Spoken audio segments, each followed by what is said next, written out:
Hello mga kamays! Welcome back! So, andito Nice. pa rin tayo sa Davao. Yes, still Davao. Ito pa rin sa province ng aking husband. Kaya ngayon ay nandito naman kami sa resort. After ng birthday ni mother, ng Christmas. Ayan, bago kami umuwi ng Nueva Ecija ay resort naman kami dahil birthday ng bunso niyang kapatid ng husband ko. So, kaya Nice. dito namin nag-decide na i-celebrate ng konting kanyang birthday. Mura lang dito guys ang entrance. Mula at saka malapit lang din sa bahay namin. Tricycle lang pwede na. Yes. Sa labas lang siya ng deka. Yan yung ano niya, paligid niya. Yeah, affordable. Ang ganda ng place. Itong pool na to para sa adult. Yan. Binabantayan ng husband ko yung kanyang mga pamangkin, syempre. At the same time, nag-enjoy naman siya. Bonding moment na rin. At Nice.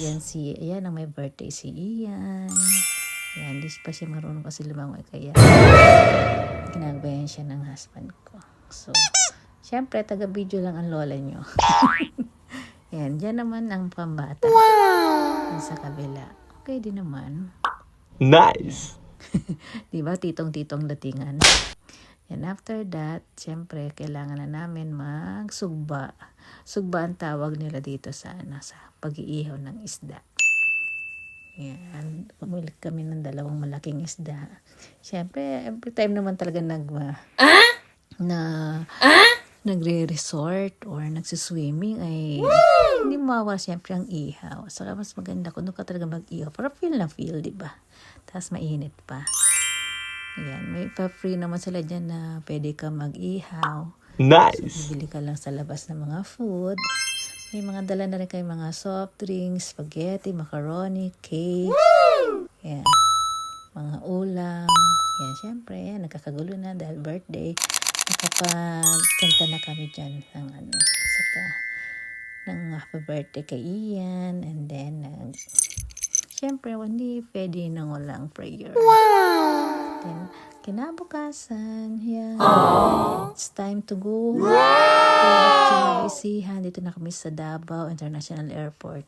Napaaga kami nadating, kaya dito na rin kami nag-lunch. Bumili lang muna yung husband ko ng konting food lang. Kasi 2 hours lang naman ang biyahe. Nice. Yan, ganda din ang Davao Airport, no? Tahimik, hindi siya crowded.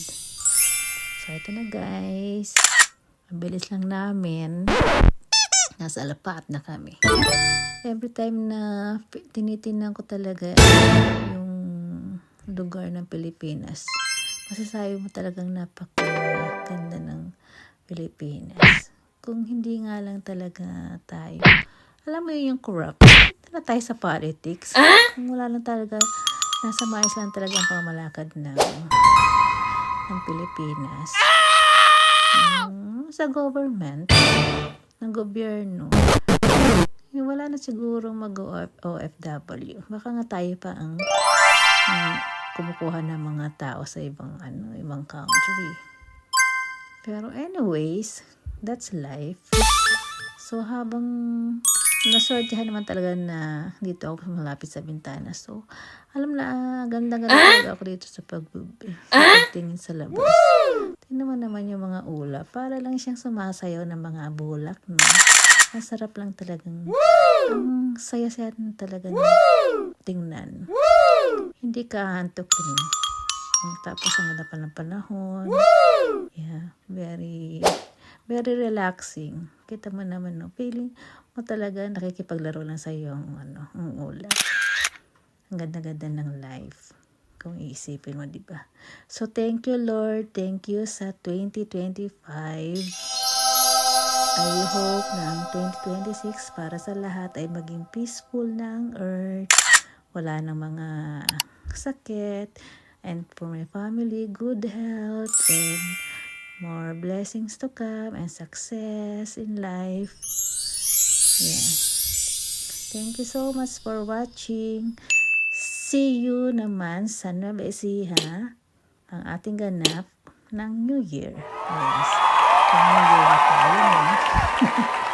Pero ang upload ko, late na February na. Pasensya naman guys, kasi nag-enjoy kasi kami sa Pilipinas. Dahil ilang days lang kami doon. Almost 21 days. So, hindi na ako nakapag-upload.